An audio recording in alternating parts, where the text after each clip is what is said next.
అదే RTV app వార్తల్ని క్షణాల్లో చదివే అవకాశం ఉంటుంది. ఒక న్యూస్ పేపర్, ఒక టెలివిజన్ ఛానల్ మీ చేతుల్లో ఎప్పుడూ ఉంటాయి. కోమటిరెడ్డి సుశీలమ్మ ఫౌండేషన్ పేరుతోటి జనగామలో వృద్ధాశ్రమం నెలకొల్పడం జరిగింది. దానికి సంబంధించి ఈరోజు ప్రారంభోత్సవం కూడా చేసుకున్నారు. మునుగోడు ఎమ్మెల్యే కోమటిరెడ్డి రాజగోపాల్ రెడ్డి ప్రస్తుతం మనతో ఉన్నారు. వారిని అడిగి తెలుసుకుందాం. సరే, ఎలా వచ్చింది ఈ ఆలోచన? ఇక్కడ ఎందుకు పెట్టాలనిపించింది? ఎప్పుడు వచ్చింది మీకు ఈ ఆలోచన? ఇది నేను పార్లమెంట్ సభ్యునిగా ఉన్నప్పుడు మా రుద్రమాదేవి మహిళా సొసైటీ వాళ్ళు ఒక ప్రోగ్రాం చేస్తే సొసైటీకి సందర్శించడం జరిగింది. ఆ రోజు వాళ్ళు 22,000 మంది మహిళలు మీ సొసైటీలో సభ్యులం ఉన్నాము. మా ఒంటరి మహిళ పేద మహిళలకు ఏదైనా వృద్ధాశ్రమం కట్టిందని అడిగినారు. అప్పుడు వాళ్ళకున్న ల్యాండ్స్లో కట్టియమంటే నేను అప్పుడు మా అమ్మ గుర్తొచ్చి మా అమ్మ పేరు మీద కట్టిస్తా అని చెప్పడం జరిగింది. ఆ తర్వాత నేను పార్లమెంట్ సభ్యునిగా ఓడిపోయిన తర్వాత కూడా 2016-17లో వచ్చి అప్పటికి నేను ఎమ్మెల్సీగా ఉండే నల్గొండలో. వాళ్ళు నేను ఇచ్చిన మాట ప్రకారం కట్టిస్తా అని చెప్పి ఆ తర్వాత ఇది దాదాపు 3 కోట్లు అనుకున్నాం, కానీ దాదాపు 14-15 కోట్ల రూపాయలతోటి దీన్ని 3 ఎకరాల్లో 150 మంది మహిళల కోసం నిర్మించడం జరిగింది. సో అంటే మీరు ప్రాతినిధ్యం వహిస్తున్న నల్గొండ కావచ్చు, మునుగోడు కావచ్చు, ఇద్దరు కూడా అంటే కోమటిరెడ్డి బ్రదర్స్ ఇద్దరు కూడా ఆ ఏరియాలో ఒక కింగ్ లాగా చెప్పుకుంటారు జనాలంతా కూడా. అక్కడ కూడా నెలకొల్పాలని అలాంటి ఏమన్నా ప్రపోజల్స్ వచ్చాయా? తప్పకుండా. ఆల్రెడీ మా సోదరుడు వెంకటరెడ్డి గారు అక్కడ నల్గొండలో గవర్నమెంట్ డిగ్రీ కాలేజ్ తన కుమారుడు కోమటిరెడ్డి ప్రదీప్ రెడ్డి పేరు మీద బ్రహ్మాండంగా ఒక నిర్మాణం చేసిండు. ఈ మా కుటుంబం నుంచి ఇది 2వ నిర్మాణం. ఇది ఈ వృద్ధాశ్రమం ఇది అది స్టూడెంట్స్ కోసం చేసిన ప్రోగ్రాము. ఇది మా మదర్ పేరు మీద చేసిన ప్రోగ్రామ్. ఇది ఎక్కడైనా సరే మా బ్రదర్స్ ఇద్దరం ఎక్కడున్నా సరే ఈ ప్రజల కోసము రాజకీయాల అతీతంగా ప్రభుత్వ పరంగా కాక మా సొంత డబ్బుతోటి మేము ఎన్నో కార్యక్రమాలు పేదల కోసం చేస్తున్నాం. అందులో భాగంగా ఈ కార్యక్రమం కూడా చేయడం జరిగింది. ఇప్పుడే మీరు మాట్లాడుతూ కొంత భావోద్వేగానికి లోనయ్యారు. అమ్మ పేరు తలుసుకొని ఇంత పెద్ద కార్యక్రమం చేస్తానని చెప్పేసి భావోద్వేగానికి లోనయ్యారు. ఏమనిపిస్తుంది? నిజంగా మా అమ్మ గుర్తొస్తుంది. ఆమె చిన్నప్పుడు ఎంతో కష్టపడి మమ్మల్ని అందరినీ పెంచి పెద్ద చేసింది. నాకు మా అమ్మ చాలా అంటే చాలా మా కోసం కష్టపడ్డది. ఆమె ఆఖరి దశలో చాలా బాధపడ్డది. ఆమె పెరాలసిస్ వచ్చి 4 years బెడ్ రిటర్న్ అయింది. అందుకనే ఎప్పుడు గుర్తొచ్చినప్పుడల్లా మా అమ్మ అటువంటి తల్లులకు ఎవ్వరికి కూడా కష్టం రాకూడదు పేదరికంలో అని చెప్పేసి, పేదరికంలో ఎవరిని చూసినా పెద్ద మనిషిని చూసినా మా తల్లిలాగా గుర్తొస్తారు. కాబట్టి ఆ పేదల కోసం అని చెప్పి వృద్ధాశ్రమం నిర్మించడం జరిగింది. మనతో మాట్లాడడానికి కోమటిరెడ్డి రాజగోపాల్ రెడ్డి సతీమణి లక్ష్మి గారు ఉన్నారు. వారిని అడగదాం. చెప్పండి మేడం, అంటే మీకు ఇది ఇంత పెద్ద కార్యక్రమం పూనుకున్నారు, సక్సెస్ఫుల్గా నిర్వహించారు, ఏమనిపిస్తుంది? చాలా ఈరోజు చెప్పాలంటే సంతోషకరమైన దినము. ఎప్పటి నుండో ఎదురు చూస్తున్నాము. ఈ మహిళా వృద్ధాశ్రమం అనేది మేము ఒక అదృష్టంలాగా భావిస్తున్నాం. ఇలాంటిది నిర్మించడానికి భగవంతుడు ఇచ్చిన మాకు శక్తి, ఆయన ఇచ్చిన అవకాశానికి మేము ఎల్లప్పుడూ భగవంతునికి కృతజ్ఞతలు తెలియజేసుకుంటున్నాం. సో అంటే మీ అత్తమ్మ సుశీలమ్మ గారు ఉన్నప్పుడు ఏ విధంగా చూసుకున్నారు? మా అత్తమ్మ చెప్పాలంటే ఆమె ఒక దేవత. ఆమె లాస్ట్ 4 months సఫర్ అయిందంటే ఆమెను చూస్తుంటే చాలా బాధ అనిపించేది. అందు గురించి అని చెప్పి రాజగోపాల్ రెడ్డి గారి దగ్గరికి రుద్రమాదేవి మహిళా సొసైటీ సభ్యులందరూ వచ్చి ఇట్లా మాకు ఒక ల్యాండ్ ఉంది, మీలాంటి వాళ్ళు మాకు సహాయం చేయాలి, వృద్ధ మహిళలకు ఒక ఆశ్రమం కట్టిస్తారా అని చెప్పి అడగడం జరిగింది. రాజగోపాల్ రెడ్డి గారు నేను అనుకొని మా అత్తమ్మని చూసిన మేము 9 మంది సంతానం ఉన్న తల్లికే ఈరోజు మనందరం ఇంత చూసుకుంటే ఇంత బాధపడింది. ఆమె ఇట్లా పిల్లలు లేని వాళ్ళు, ఎంతోమంది పిల్లలు ఉండి కూడా దూరంగా ఉండి చూసుకోలేని వాళ్ళకు చాలా వరకు మహిళలు ఉంటారు. వాళ్ళకి ఎలాగైనా సహాయం చేయాలంటే మనం తప్పకుండా వీళ్ళు అడిగింది చేయాలని చెప్పి మేము మంచి సంకల్పంతో ముందుకు వచ్చినాము. భగవంతుని ఆశీస్సులతో అంత బాగా జరిగింది. చాలా సంతోషంగా ఉంది ఈరోజు. సో రేపు ఒక మంచి శుభదినం, మహిళా దినోత్సవం సందర్భంగా ఈ ముఖ్యంగా మహిళలకు ఏం చెప్తారు? అందరి మహిళలకు నా నుండి చెప్పేది ఒక్కటే, ఎవరైనా తల్లి అనే ఆడపడుచును తప్పకుండా అందరూ తల్లిలాగా చూసుకోవాలి, బాగా ఉండాలి తప్పకుండా అని చెప్పి ప్రతి ఒక్కరిని నాదే కోరుకుంటున్నాను ఈరోజు.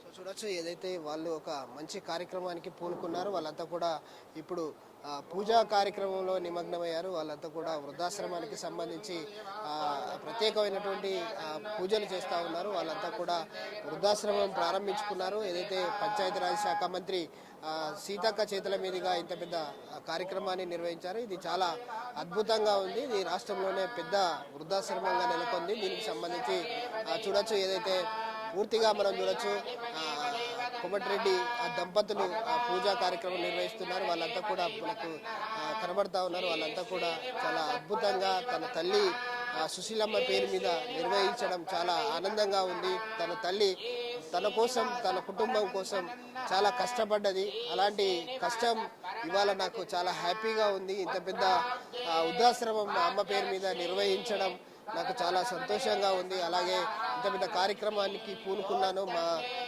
ఏదైతే సతీమణి లక్ష్మి కూడా సహకారం ఉంది. ఇందులో చాలా అద్భుతంగా తను ఇక్కడ దగ్గరుండి ఈ వృద్ధాశ్రమం పనులను కూడా దగ్గరుండి చూసుకుంది. సో ఇదంతా కూడా చాలా హ్యాపీగా ఉందని చెప్తా ఉన్నారు. మరోపక్క చూసుకోవచ్చు, ఏదైతే దాదాపు ఈ జనగామలోనే కాదు, ఏదైతే నల్గొండ అలాగే మునుగోడు నియోజకవర్గాల్లో కూడా పెద్ద ఎత్తున కోమటిరెడ్డి వెంకటరెడ్డి కూడా ఒక కాలేజీని కూడా నిర్మించడం జరిగింది. అంటే సేవలు చేయడం కేవలం రాజకీయాల్లో ఉండడమే కాదు, సేవలు చేస్తున్నాము. అదేవిధంగా దానికి తగ్గట్టు కూడా జనాలు ఏదైతే మమ్మల్ని ఆదరిస్తున్నారు, ప్రజల కోసం మేము పనిచేస్తున్నాము. మేము సొంతంగా కష్టపడి సంపాదించిన దాంట్లో 10 రూపాయలు ప్రజల కోసం ఖర్చు పెడతాము. అలాగే ప్రజల క్షేమం కోసం మేము ఎప్పుడు కూడా ప్రజల పక్షాన నిలబడతామని చెప్పేసి అయితే మునుగోడు ఎమ్మెల్యే కోమటిరెడ్డి రాజగోపాల్ రెడ్డి చెప్తా ఉన్నారు. కెమెరామెన్ రాజుతో విజయసాగర్, RTV న్యూస్, జనగామ.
రాజగోపాల్ గారు సాధించడానికి తమ చెల్లి ఖర్చు ఇన్కమ్ లాగా పెన్షన్ లాగా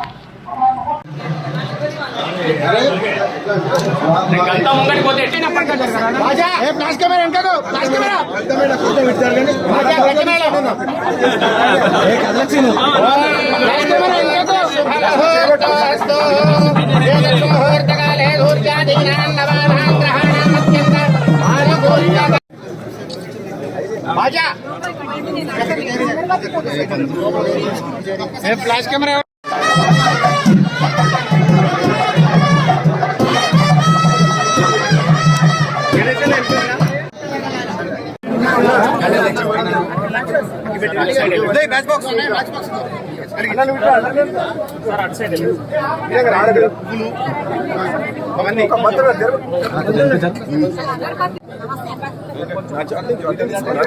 ఓకే ఓకే ఇది జగన్ కాదు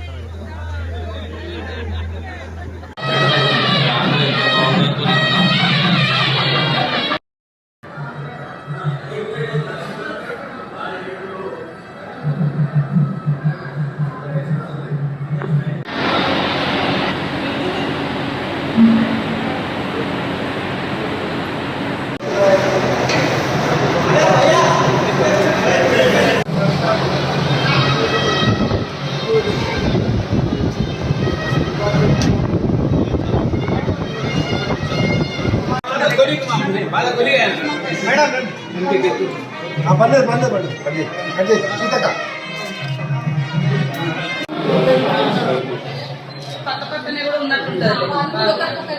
లాగా కూడా కంప్లీట్ క్లోజ్ చేసిన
ఎక్కుతాం 100%. మరి వాళ్లకు భారాన్ని తగ్గించాలని కూడా ఉచిత బస్సు ప్రయాణం. ఇవాళ ఇళ్లలో కరెంటు కానీ గ్యాస్ కానీ ఇవన్నీ కూడా సోనియమ్మ గారి నాయకత్వంలో మరి గ్యారంటీ స్కీమ్లు ఏవైతే పెట్టడం జరిగిందో దాంట్లో మొదటి గ్యారెంటీ మహిళల మీద. కలెక్టర్ గారిని మరియు అడిషనల్ శాసనసభ్యులు పాలకుర్తి మరియు మరిన్ని వీడియోస్ కోసం ఛానల్ ని సబ్స్క్రైబ్ చేయండి. లేటెస్ట్ అప్డేట్స్ కోసం వాట్సాప్ ఛానల్ ని ఫాలో చేయండి. అండ్ లింక్ డిస్క్రిప్షన్ లో ఉంది.